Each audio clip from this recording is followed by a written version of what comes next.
Welcome, everyone. I'm Jeremy Simon with 3D Universe, and I want to thank you for joining us for episode 5 of 3D Universe Untethered. On today's discussion, we're going to be chatting with Jesse Toves, who is an Emmy-nominated visual artist, and hear about how he uses 3D printing in his work. So this should be an exciting discussion. I'd like to go ahead and invite my co-host, Jen Owen, and our guest, Jesse Toves, to join me on screen here. If you guys want to start your video, and we'll go ahead and get started here. For anybody watching or listening to the podcast of this, you can always find the recordings of these sessions. The easiest way is to go through our blog, 3duniverse.org. You'll see a graphic for 3D Universe Untethered in the upper left, and that'll take you to a page where you can get to the recordings and registration for upcoming episodes. So with that, welcome, guys. I think most of you know Jen. Jen Owen is our creative director and helps me to host these sessions. And today I'm pleased to also introduce Jesse Toves, who is a Los Angeles-based, Emmy-nominated, multiple VES award-winning visual effects artist and animator. Quite some creds. Jesse is best known for his work on Battlestar Galactica, one of my all-time favorite shows, and also Syfy's Defiance, and is originally from the island of Guam in the USA. Currently, Jesse is getting ready to print a 1.5-foot tall version of the lead character of his graphic novel, Encoding Bushido, as a reward for the highest tier in his Kickstarter campaign for the book. So we'll hear a little bit about that. He has an Ultimaker 2 3D printer, which was given to him by Ultimaker to print a previous statue of a Gulani, a robotic-looking character from Syfy's Defiance. And so welcome, Jesse. So glad you could join us today. Glad to be here. I love 3D Universe. Terrific. We're thrilled to have you. It's really awesome to have you here. Thank you for joining us. Appreciate it, guys. Yeah. So let's get into it. Jen, you want to start us off? Yeah. Jesse, you've been doing visual effects for years now, since you've moved here from Guam to California. What got you interested in this type of work and art style? Well, a lot. Like a lot of kids growing up where I'm from. This is a really long story, so I'll keep it as short as possible. Guam is heavily influenced by Japan, of course. Japanese culture, cinema, television, but it's also, it's an American territory, so it has this mishmash, kind of a melting pot of culture in terms of media. So I was exposed to as much anime as I was to, Scooby-Doo, and all these, everything just kind of congealed together, for a lot of the kids there. So growing up, animation was a big thing with me, but it was when I saw Toy Story and Jurassic Park. I think that was 1992. Mm-hmm. It actually started with the Terminator, and I was in college at the time studying art.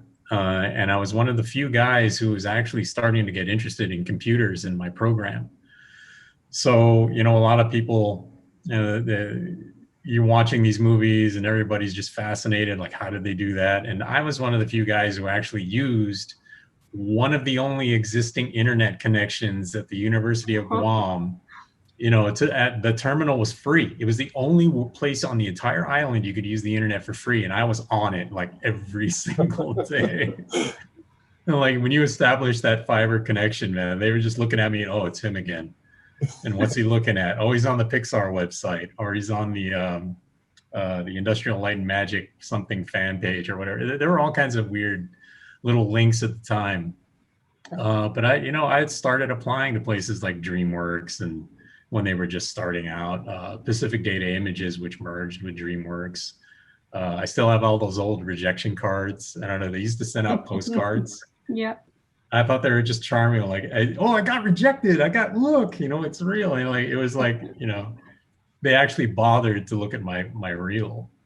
But one of the things I was missing was that they didn't pay for relocation at the time. A lot of those companies, they were just, starting out. So they're, from Guam, that's like at the time, even it was like $1,700 one way.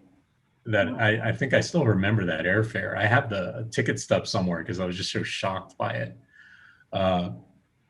But yeah, I realized I had to move here. So, one summer I just told everybody I knew I'm moving to California. I'm going to try to get into this business. But even that wasn't the real draw. The real draw was to get into comics.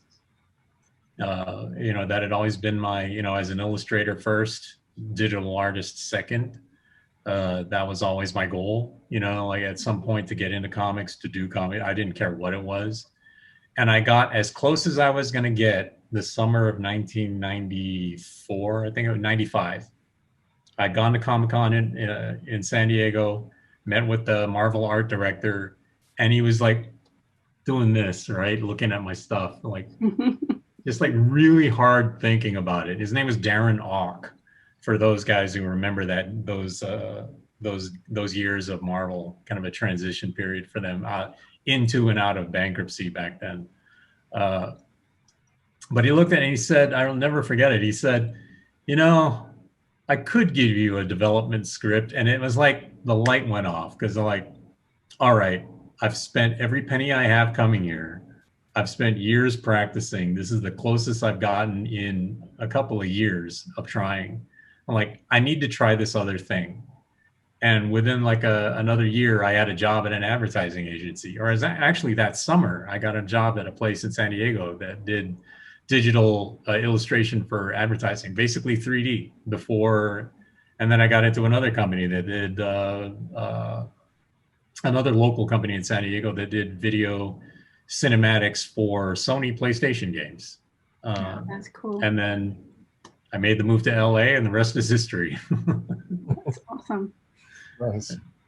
Now, before we move on, I just want to mention, I forgot to mention at the beginning that the folks watching in our audience are welcome to use the Q&A panel. If you want to ask questions during this, we'll try to keep an eye on that, and we'll bring those questions into our discussion here or get back to them at the end. But please feel free to use that Q&A panel if you want to get involved in our discussion or ask some questions of Jesse here.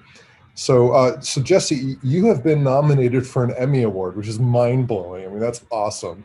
And you've also won a number of, two of them, my God. I mean, yeah. and then numerous other awards. So you've gotten quite some wonderful recognition for your work as a visual artist and animator, most notably, again, for your work on Battlestar Galactica, which was just mind-blowing when I heard about that, because it's one of my all-time favorite series.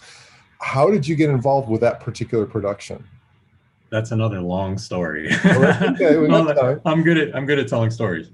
Well, I worked at after San Diego, that company Visionscape Imaging. A bunch of guys moved up to Los Angeles before my particular team and my friends did, and they laid the groundwork for us at a place called Foundation Imaging. This funny name pattern in companies is going to emerge. But they started work on Foundation Imaging was actually the place that handled the effects for Star Trek Voyager, Star Trek Enterprise, all that whole series of Brannon Braga series for Star Trek back in the relaunch. It was after Next Gen, but they pretty much took over virtually everything for Star Trek. And they were working on, I didn't work on those series. The company was working on Starship Troopers, the Roughnecks, the series based on the movie, which was strange because the movie was rated R and they made a kids show out of it, and nobody could understand that. Yeah. But it was a fantastic project. I mean, they tried to get hyper real objects, like out of a team of basically beginners. There were very, very few veterans on the Roughnecks team, but that company ended up bidding for the series, the relaunch of what do they call it? The reimagining of Battlestar Galactica. And as a favor to the team leader for the pitch, I built my design, for a Centurion, Cylon Centurion. A bunch of other guys were doing like sketches, but nobody had the time to do a model. And I spent, nights, every night that I had, every weekend that I had, building my version and my design of this Cylon. No one's ever seen it really in public. I don't even think somebody put a video of the pitch we did on YouTube. It might be out there, you could look for it.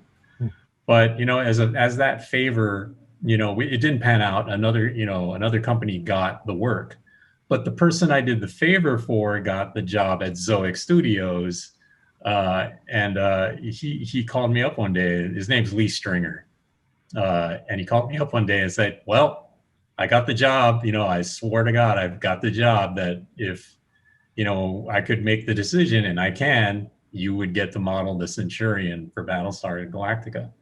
Right. And that was a huge deal, and I was like, you're kidding, right? Because he and I joke about, he'll rib me on something, I'll rip him on something, and I'm like, oh, you're full of crap. There's no way. Like, I was working at a place called Rhythm and Hues at the time, in commercials, and they had a pretty full roster. Like, there was a ton of work, so it was going to be that situation all over again. I'm going to be working nights on my own, weekends when I can, because I can't work at Zoic, and even though they're kind of close together, Zoic Studios and Rhythm and Hues were only a few miles from each other, maybe even less than 3 miles, I think, at one time. Actually, that's not. I'd have to look at the geography, but they were close together. Like a lot of studios and like a lot of businesses are in visual effects. They're all kind of in Santa Monica or Hollywood or Burbank. There's clusters across the South Line here. But he promised, I'm a man of my word, I got to model the thing from home, much to the aggravation of everybody else who wanted to work at home on that project. And now everyone's working at home, so another way I can kind of consider myself a pioneer. Yeah. Sure. But that was a big deal. It was just totally a favor. So you actually, you imagined, or I guess we could say reimagined, the Centurion, that design. How close to that original model that you did it end up being in the series? Did it go through a lot of changes, or did they stick to what you put together? Oh no, they threw out what I did entirely. Okay. I had a completely different. The consideration, the only note about the creation of the Cylon for the series was, it has to be obvious that it's not a man in a suit. That was the only directive. It could have been anything, and people did anything and everything. But there was, the movie Gladiator came out not too long, between the pitch and the job being awarded, and I was obsessed with the armor that the gladiators were wearing. It was really strange, and it had asymmetry, armored here but weaponed here, really interesting stuff. So I adapted a lot of that kind of old, Centurion, or not Centurion, but gladiatorial ornamentation, to what I was doing, as well as the unbalanced look of it. It was kind of unsettling. Yeah. But one of the other directives I felt was, and I didn't get it, I didn't get that directive when I was doing my version, was that it be feminine. That it, you look at the Centurion and it comes to a point, a very tiny waist, broad shoulders and hips, and very slender features, arms, legs, and stuff like that. And there was even an animation note when they were doing the miniseries that they wanted its first walk on screen to be like a model coming down a catwalk, which my roommate at the time animated, Mark Scheimer. That was one of those, let's go through 50 revisions because it still isn't right, and like again and again and again.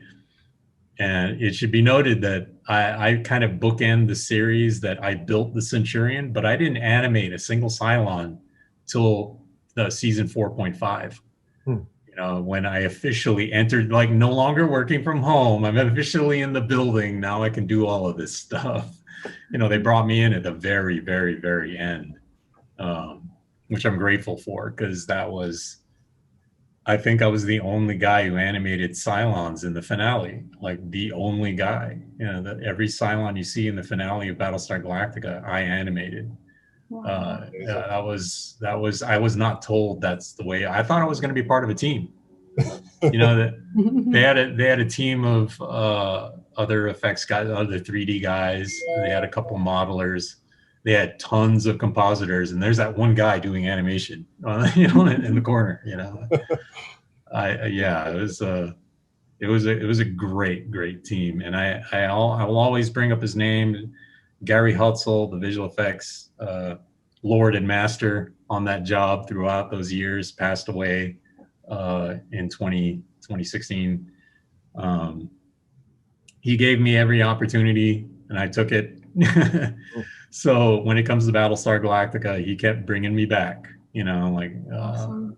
really fantastic human being. And every day I miss the guy, so got to mention his name. Of course. Yeah. What has been your favorite digital animation work so far? In Hollywood, they always say that, what's that saying? It's your last job that kind of defines you. You're nothing but your last job. So, but I kind of wouldn't say that. I would definitely say that the first time I got to animate the Centurion that I built, for the miniseries in that finale was kind of, they call them full circle moments. Mm-hmm. That was a big one for me, because I can remember I flashed back to where I think I was 8 years old when the first Battlestar Galactica came out, and I was obsessed with Cylons, and my mom would be so annoyed, like, no, I'm not going to buy you the toys. No, I'm not going to blah, blah, blah. Those are expensive. Toys on Guam that are shipped from the United States are super expensive. So they're almost twice the price of what you would pay. I remember hearing that, from my mom, like, you're kidding me? No, we're not getting that. And like, oh. Sarah, a grown up, I'm animated. Like, I just sat there, I can kind of almost remember the day. I think it was raining, so it reminded me of being back home where you get like 100 inches of rain a year, whereas in Los Angeles, you get maybe 10, a year. And so it's pouring rain outside. I look outside, I'm like, wow, I was 8 years old when I was like, now I'm animating a Cylon. I don't have to buy one. I'm actually, responsible for creating that for somebody else. Really just, really awesome. It hits you. It really hits you. Interestingly enough, that's a good lead into kind of bringing 3D printing into the discussion, which of course is our thing.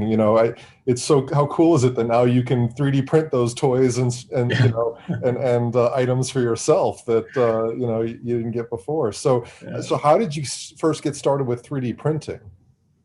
That was another thing, is just, you obsess about. A friend of mine, who I hadn't talked to in a while, but, of course, Facebook, keeps people connected via whatever. He had bought one of the first Makerbots, the DIY kits, the old rep wrap kits. Yeah. And I was like, what is that? A Makerbot? What the hell is that? Like, dude, it's totally cool. It's like a printer, but it prints in 3D. And I'm like, no, and I had already, I remember the days before that, when we were at Foundation Imaging, they sent out one of the figures from Roughnecks to be 3D printed, and they brought it into the office, and I was familiar with, the rapid prototyping displays at SIGGRAPH, but, it's another thing to say that's $100,000, to get that unit. That's meant for industrial use. It's another thing to see your friend build a kit that he bought online. It's like, dude, these are totally, I'm going to get like 10 of them. Like, what are you talking about? No, there's no way this is real. Yeah. So, I just started to obsess about it ever since, and then there was a 3D printing expo at the Burbank Marriott, which I know a lot of people show up to. I forget what year that was. It was only a few years ago, maybe 2014 or so. But they had, Makerbot made their big push to have their new series of fully manufactured printers with the smart extruders. And I was sucked in. I was like, all right, put me on pre-order. I have to have one of these. I didn't want to do the DIY kit, the rep wrap kit, because my friend, as enthusiastic as he was, when I saw his results, it was like, ugh, they were not particularly good results. And, he would kind of detail the failures more than the successes, because those were, kind of hit and miss, like a lot of people were, but the promise of them was there. Yeah. So as soon as they came out with that new line, it's like, I got to have one of these. Kind of don't care what it costs. Put me down for the Makerbot Mini. I'll start that way. And that was under $2,000. But, everybody has documented the problems with those early days of the smart extruder. And I was kind of I push things to the limit no matter what. I made a creative decision to have something 3D printed for a Long Beach Comic-Con that I was going to. And it was that 2-foot tall Gulani. We had just finished Defiance. I just got the printer. I had successfully printed out tons of things. The Smart Extruders had kind of this really steep drop off in reliability, but I hadn't reached it yet. Okay. So I had reliably printed some really great stuff, was committing to doing the Galani, and then it started to fail. So, I got online with these guys, and there was nothing they could do. It was definitely an engineering problem, and they have since sorted out, I suspect, a lot of them. But I didn't have time. I was committed to printing this thing for Long Beach. I contacted Ultimaker via Twitter. I posted a picture of a CG render of the Gulani. And I said, look, I can't print this thing. Is this something, I think my exact words were, look what I can't print now because Makerbot can't help me. Can you help me? I was desperate. I was just kind of bleeding out on the internet at the time, which I'm trying not to do anymore. It's a lesson learned. But, maybe I should do it more because someone from Ultimaker actually tweeted back. It said, this is a beautiful project. We'd like to help you with it. Here's my contact information. Let's talk on Monday. And I was committed to buying right there, sight unseen, another 3D printer. I didn't care what it cost. I was going to get this thing printed. It wasn't a smart business decision, but it was as a creative thing. Artists, they obsess over their work. This has to be done. And if the only thing is that I spend additional money on something that I'll use anyway, that's an investment. It's not a sunk cost at all to me. So I was committed to buying this thing, and he emails me back and says, I'm going to send you the printer. Finish your project and we'll talk afterwards, right? And I since this guy's the coolest guy in the world, I got the printer within a week or two, finished the project in a week, right? Of almost 24/7 printing. Brought it to Long Beach Comic-Con. I swear to God, people were just it was in the early days of 3D printing. Nobody had 3D printed anything. And here I am with a 2-foot tall maquette from the show. So it was it was like laying out honey to flies. People are just buzzing around my table. They didn't give a rat's what about my comics, but they were just like, what is that? Is that 3D printed? Blah, blah, blah. Just conversation after conversation. Oh, yeah. I didn't mind one bit. Yeah. I put out a sign in front of me that said, proudly made with an Ultimaker, right? I put the logo on it and everything. I at that point didn't care about my comics because this was just so cool.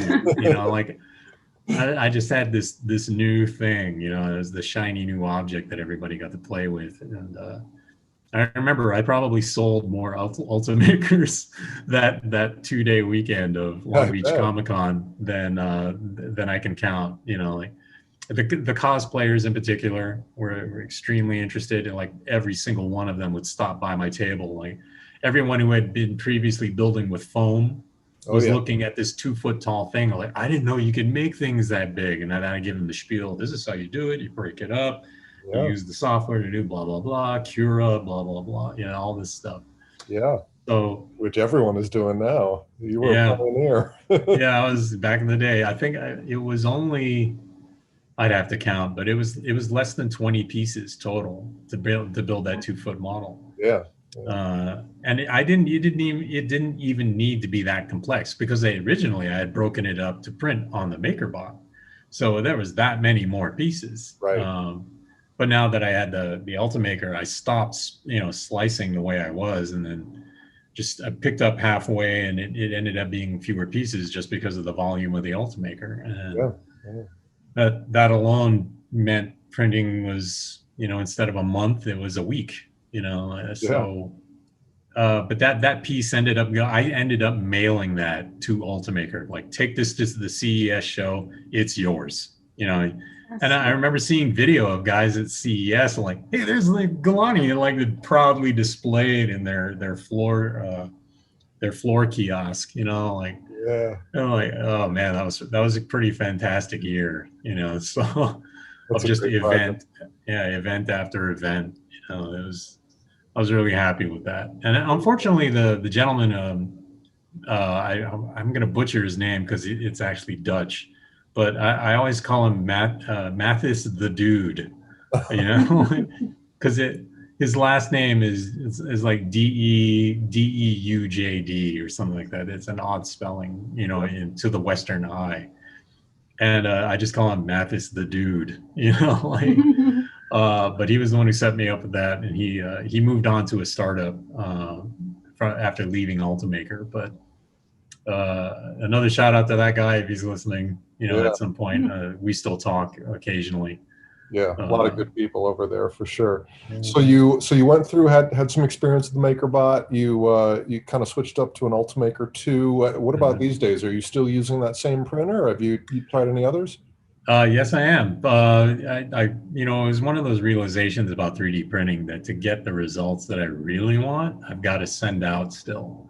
I've got to outsource stuff. So, you know, 3D Systems, or I forget, is that 3D Systems that actually is located in Santa Clarita? They do outsourced large format, virtually everything. Yeah, nice. And, you know, I was thinking like, and this is what these machines are good for, prototyping. So I'm going to prototype on my Ultimaker 2 for as long as it lasts. I desperately wanted that new Ultimaker with the dual extruder to like just salivating, you know, just like guys do over the new power tool that comes out. You know, you gotta have one, you gotta have one. You know, but COVID put all kinds of, you know, things into perspective and into the back burner. And that was one of them. You know, I was making maybe a 5-year plan of doing a lot more with, you know, printing in 3D. But, you know, it's a rock solid machine. You know, people have talked about, yeah. I've only ever replaced the extruder, you know, like you're supposed to at, you know, given times. I've been really lucky with the belts. You know, they're the original belts. The original glass plate. I know a lot of people have broken theirs over time, but I've got a lot of the original stuff. I haven't even updated the firmware. Oh. And I know there have been firmware updates, but like, you know, I'm not having any problems. You know, I might as well not break what isn't broke or not fix what isn't broken.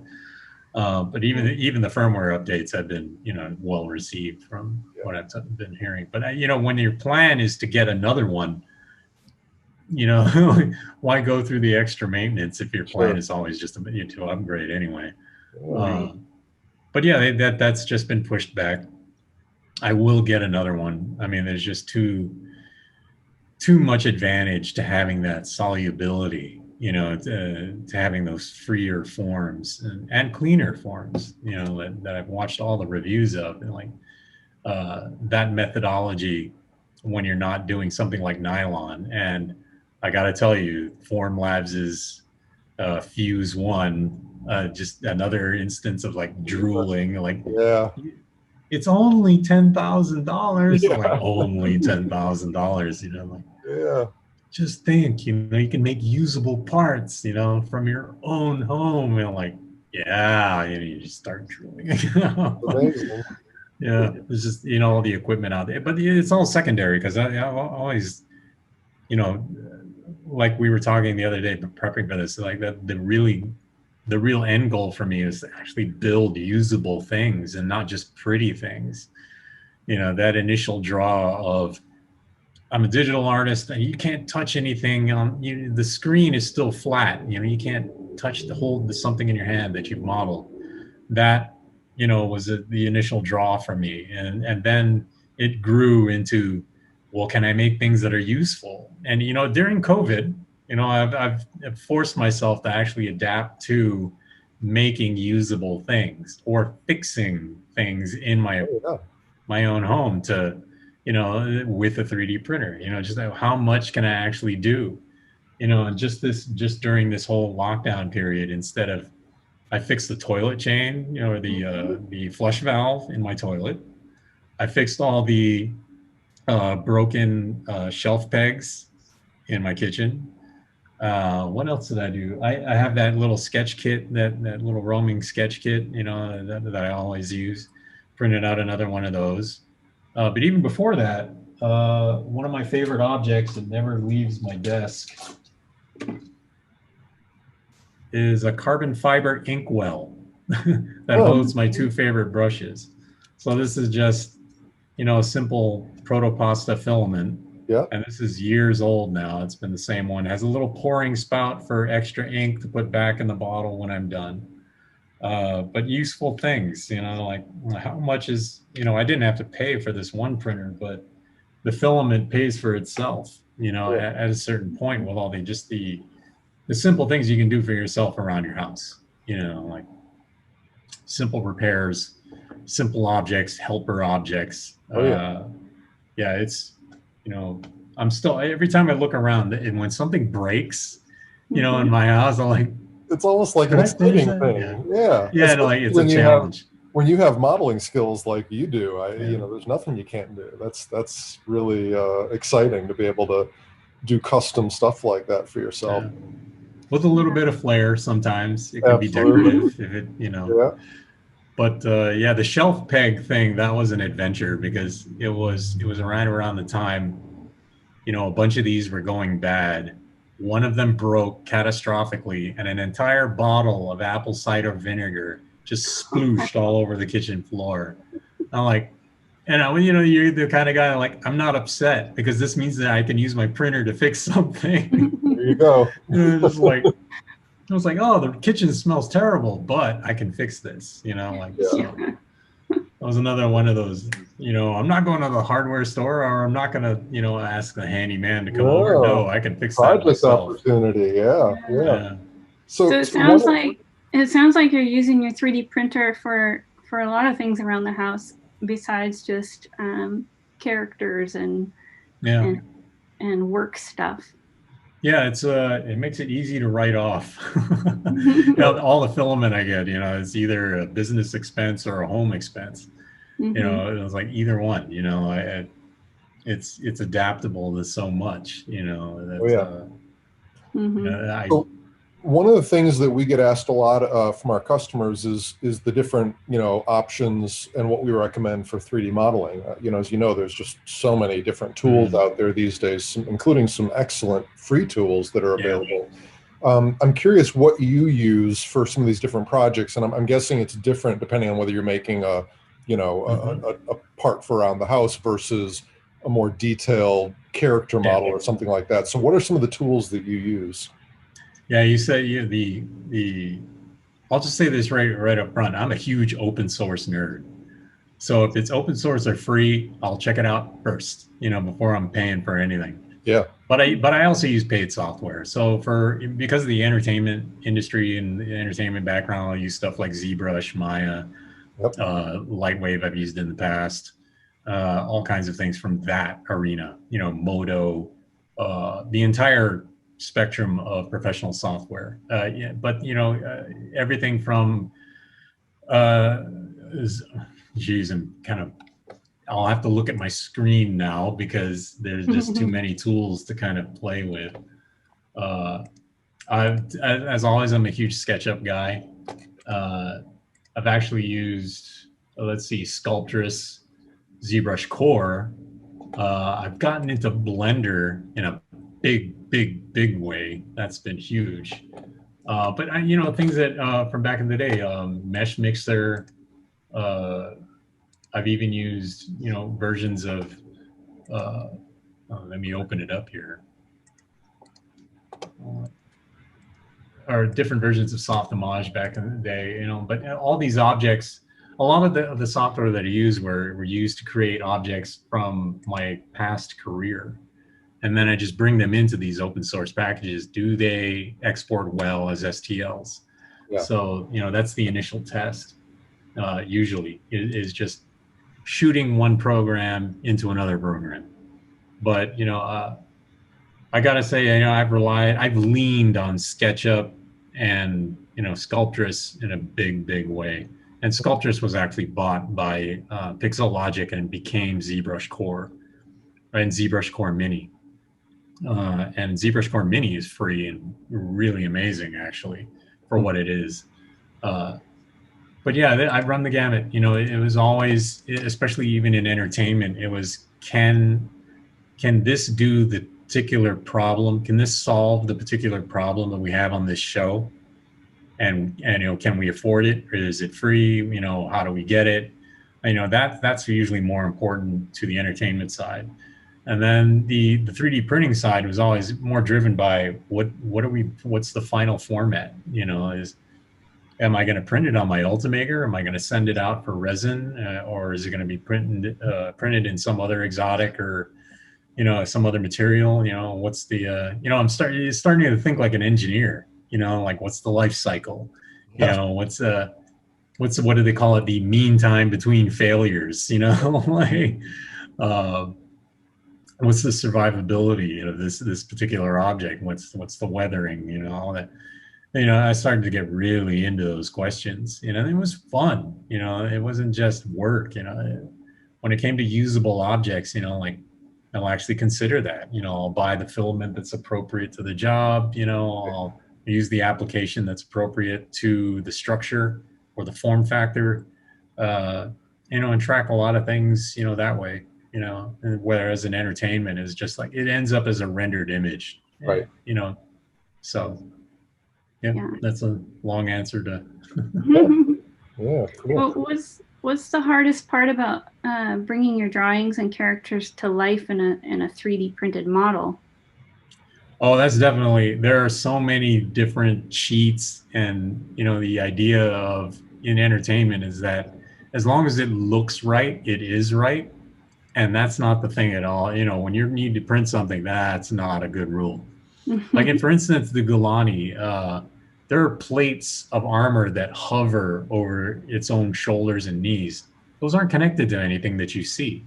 But in entertainment, it doesn't matter. There's no gravity. There's no forces that act on that model until you tell them to act on the model. Right. That's not an option in 3D printing. So, there's that, you have to build a support structure to everything that, I've ever done. And this is really unique. I showed you guys the model previously. I can show you it again. Let me go grab it and I'll show you what I mean. Yeah. So while he's doing that, I'll mention that if any of you out there are listening to the audio-only podcast version of this, feel free to head over to our blog at 3duniverse.org and you can check out our blog right up on Jesse's work, and you'll see some of these photos of his work that he's showing us here. Yes, well, so this is the first object that I built with an eye from the beginning to end with 3D printing in mind. All right, every single object on this thing, I modeled watertight. There are no cavities, no voids, nothing. Yeah, I wasn't supposed to do that, but I committed to doing it because this was actually a really strange project in terms of, the animation that was required. This head, the tail, and one of these claws was built practically for the movie that this is in.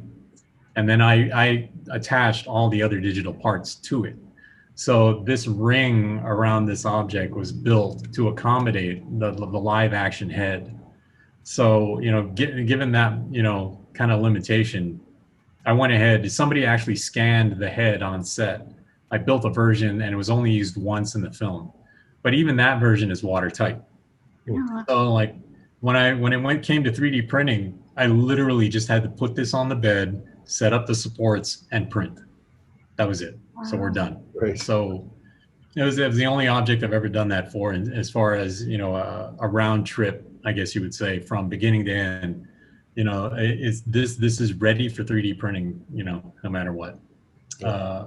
And it was just kind of like, the supervisors were okay with it. Like, yeah, you're getting it done in time and on budget. We don't care. So everything is, start to finish. That was a pretty unique project. That's really cool. Do you have some favorite characters that you've created, 3D printed or otherwise, that are special? Yeah, I have another one right here. This is kind of like a Guardians of the Galaxy. I was a big fan of Groot. He's kind of hard to see because he's a white filament. But, a lot of people's Groots out there, I did mine kind of like Venus de Milo with no arms, but he has actual arms. There's another version of this. He has arms. Yeah. But I thought it was so charming that, this was printed on the Makerbot. I thought it was really charming when I was splitting this up, like, that's really neat. It's kind of like Venus, the old Greek broken sculptures, Yeah. I just left it like that.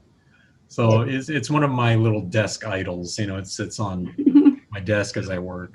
But that's definitely one of my favorites. I did another rocket. I did a lot of fan art, 3D printing, like a lot of people do. There's so much of that stuff out there on CG Trader and the other websites that offer downloadable models. But definitely Groot. Yeah, that of a lot of the things I've done, there's a reason he sits on my desk. The simplicity of the I am Groot. That's your answer to everything. So it's it's that reminder to keep it simple. The very meta kind of guy. Yeah. How about any? Have you gotten involved in doing any of those like little tabletop miniatures for gaming? Anything like that? Yeah. Just as a friend of mine was trying to start up his own company, and we're still talking about stuff, and he went out and bought, I think it was an Anycubic, one of the photons, to do his own miniatures. But it's from start to finish. He wants to design the gaming system, the individual characters, and it's all meant to be sort of DIY. He's providing more of a service, because I think one of his goals is to be like a lot of these tabletop gaming systems are. They're more about the online social presence than physically buying media. So it's kind of that thing, and I would be partially responsible for just starting some of the stuff people can download, print on their own, or buy. So he was still working on it.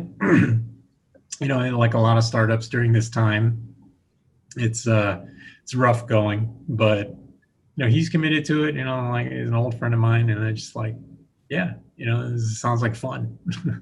And it's tabletop gaming is the models don't have the same rigor as a lot of larger detailed entertainment models. There's only so much you can print at, even with the best printers. Right. But that iconic nature of them is what he really wants to capture.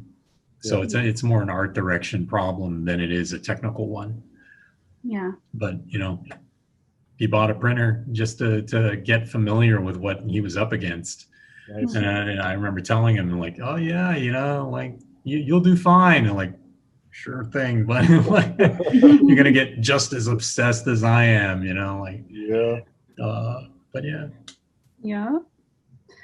You're currently working on a 3D printing a 1.5 foot tall version. His name's I have some sketches of him here.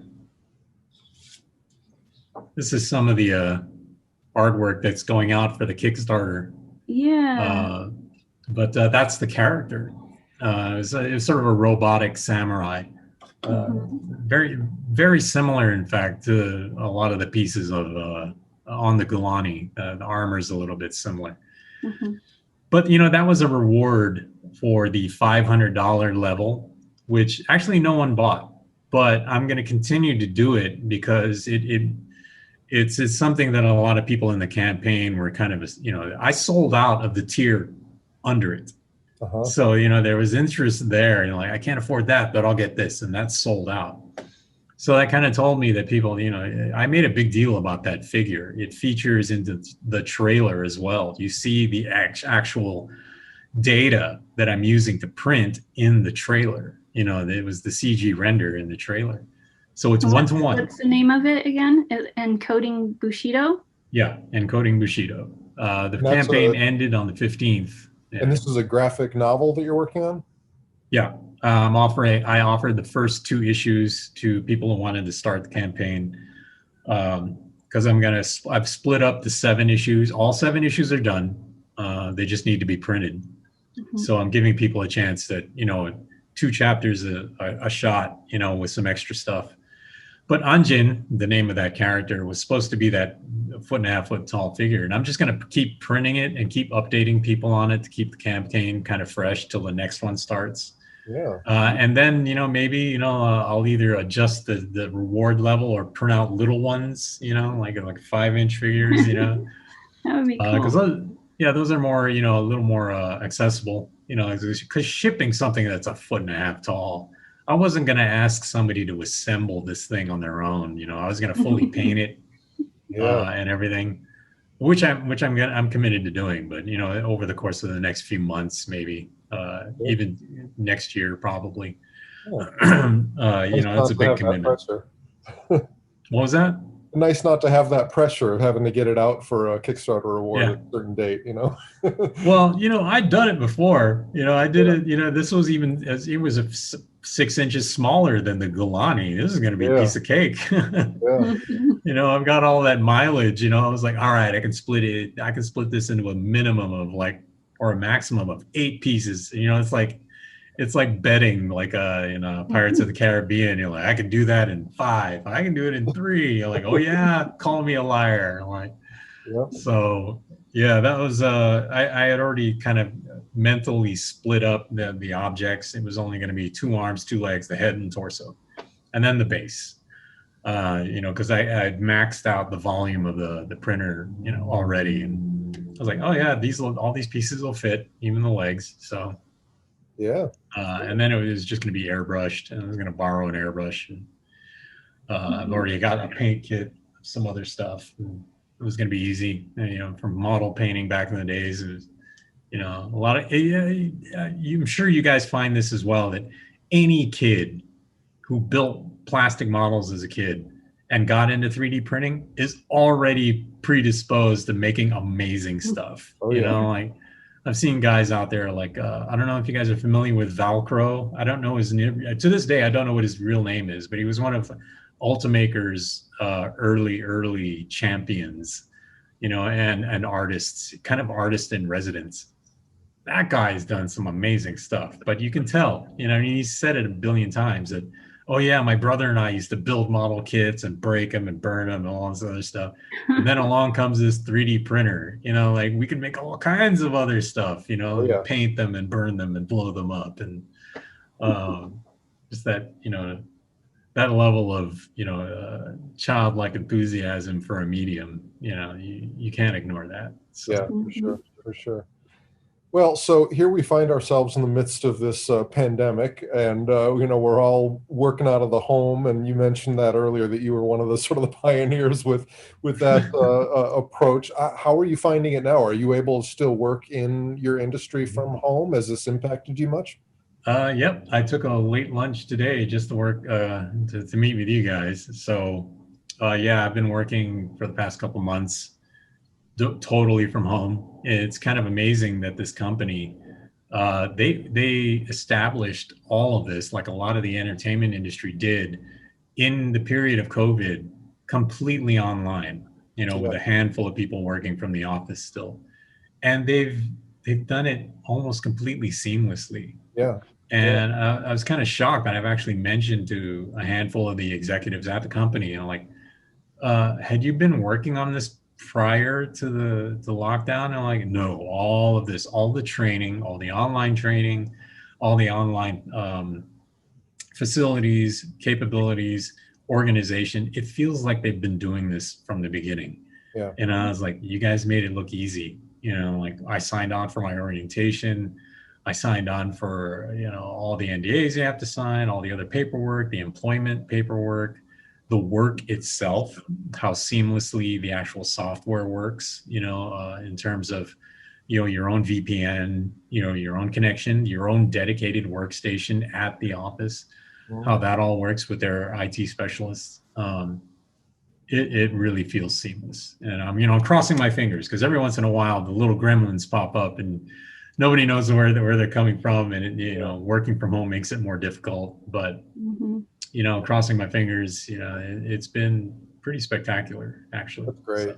Yeah, you know, I suspect we'll see more of this. I mean, all the technologies have come together now. So like you said, you can do this effectively. And I have to think that for some of these big productions, it's got to even have some advantages of doing things digitally as opposed to building maybe expensive sets and things like that. So even some more, you know, reason to do it through this remote collaborative approach. It's exciting stuff. I will tell you the one biggest advantage that we've had, or that the company has had, is that they no longer have to depend on local talent.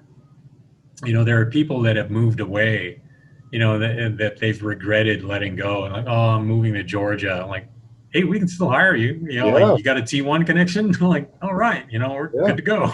Anywhere you want to be. Just need Yeah. to- So, yeah, when companies commit to that sort of openness, it really does, it really does open the opportunities for people, that, geography alone could limit, Yeah. so. Yeah. We discussed that kind of at length when I started, that I had always kind of been curious because my previous office, this is funny, my previous office was literally like 1,000 yards from this company.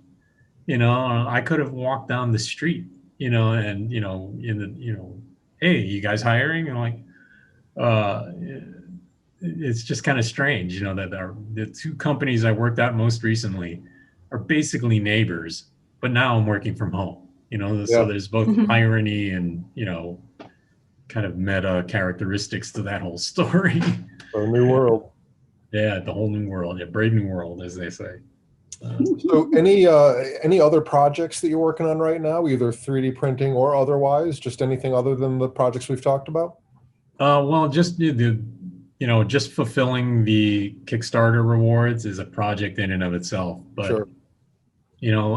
There's a long-standing, project of mine, that little pen case that I made, like actually perfecting that has been a big deal for me. It was initially one of the biggest reasons I was salivating over that Fuse 1, is that I could, with a nylon printer, I could actually make something that is durable enough for people to use every day. Like the famous example from their product launch, or the launch announcement, was that they made bike pedals. Yeah. So, and someone uses them on the bike that he uses to get to work. And I was like, yeah, we fresh off the printer, I put them on, went home, came back, I'm like, yep, still good. And he's been using them ever since, so that was just like sold, like right across my forehead, like it would have been a perfect material for the object that I wanted to make, simplified to, its absolute essentials, but the future plans, you always have that eye, as soon as they launch one of those, I'm, COVID or no COVID, I've got to see it up close. I want to see it in action. I'm going to order, a sample, like, oh, okay, I got to get my hands on this. Yeah. But yeah, future plans, definitely just keep going with Encoding Bushido. There's 5 more issues to publish. Yeah. And the job that I'm working on now for this particular company, I'm under NDA not to talk about, but it's definitely got a huge 3D component. So when they allow me, I'm gonna blast it out to the universe, like, hey, look at this, when I'm allowed. So Nice. Hopefully by Christmas. That's really cool. Yeah. I'm wondering how, we've got COVID happening and all these schools and teachers and kids doing distance learning. And, they're reading stories, writing stories. Mm-hmm. It would be really cool for them to work with their teachers. Maybe the teacher has the 3D printer and could encourage the kids to turn their own story characters into 3D models with Tinkercad or something, and then 3D print them. Do you have any advice for teachers on how to get them to do that? Yeah, they're like, every single kid has played a video game now. They can't get away. You can't take away 3D from kids. They know what it is kind of intrinsically. And, there's that, like when I was a kid, like there was nothing like this. There were 2D cartoons, so you don't have that kind of built-in vocabulary of depth, just for a kid playing video games every day. It's built in. They're already chomping at the bit to do this. Every single one of my friends in visual effects who has kids, almost every single one of them has tried 3D software. They don't need you to teach them anything. They already know. The Minecraft alone, the Minecraft builder, my friend's 4-year-old uses that to build entire environments. He didn't need his father to teach him how to do that. He just kind of picked it up. He knew, you know, there's enough software out there that is so entry level and so attuned to what kids already know, because they've gamified. There's gamification in the software alone. That all you have to do as a teacher is to just do it, you know, to offer it, and it'll happen. That's kind of it. Like you can in Minecraft, you can design something in the game and then turn it into an can you? Yeah, and export them. Yeah, the software allows, I believe, for I think either FBX or STL exports. Yeah. So you know, and it's like, oh, you built that thing, let's go print it. And I'm like, okay. You know, it's the parents and you know, the grown-ups who are gonna have to be taught stuff, not the kids. You know, it's the other way around now, you know, to keep them going with that, to keep that encouragement, to keep that richness going. It's us who have to do the training. Yeah, it's absolutely, you know, you still need teachers for stuff like the software that I'm using. But I'm finding that the users are getting younger and more skilled all the time, you know, because they're just, you know, latching on at a younger age, and they're already like, everyone uses this term and it's overused, but they're digitally native. You know, they know what computers do. They know what file managers do. They know what file formats are. They know what, you know, 2D versus 3D. They know what, you know, these things integrate and what they're good at doing, you know, before anybody else, you know, or even what they want them to do. Like my friend's son, when he builds something in Minecraft, knows what he wants to make. He already has that meta conceptual aspect down, you know, and that's usually the thing you have to teach, you know, but it's not that way anymore. You know, what really has to happen in my mind is that it just needs to be unleashed officially. You know, as a matter of, you know, instead of recess, you get to, okay, go build your Minecraft. You know, you get 20 minutes to play in Minecraft, or that's it. You know, it just has to be open. The door just needs to open. That's making space for it. Yeah, it's not being rude in class. No, he's building something in 3D. It's not him cheating. It's it's crazy. It's really cool to see what they do with these technologies. Yeah. So we're coming up on the top of our hour here. It's been such a thrill to talk with you, Jesse. I'm so glad you're able to join us here. For people listening or watching the recording, if they want to learn more about you and your work, where can they go? I would suggest either going to Twitter or Instagram. My handle's ZEUSTOVES, Zeus Toves. That's usually the best place. I have my own website, but that's usually more for that's more professional use. I have a YouTube channel under the same nickname. That's been used almost exclusively for Kickstarter, but a lot of that stuff is going to end up going public as soon as the backers get all the rewards. So I made a ton of behind the scenes videos about how I use 3D in order to make comics, publishing, and I'm going to start branching out into other topics. But for now, just Zeus Toves on those platforms and you'll find me. Terrific. Terrific. Well, it's been wonderful talking to you. Thanks so much for taking the time out of your day to join us here, Jesse. I appreciate you having me on. It's fantastic. Been a 3D universe guy for a while, so. Appreciate that. Appreciate that. Awesome. Well, thanks everyone for joining us, and we will see you for the next episode of 3D Universe Untethered. Take care, all. Thanks. Bye.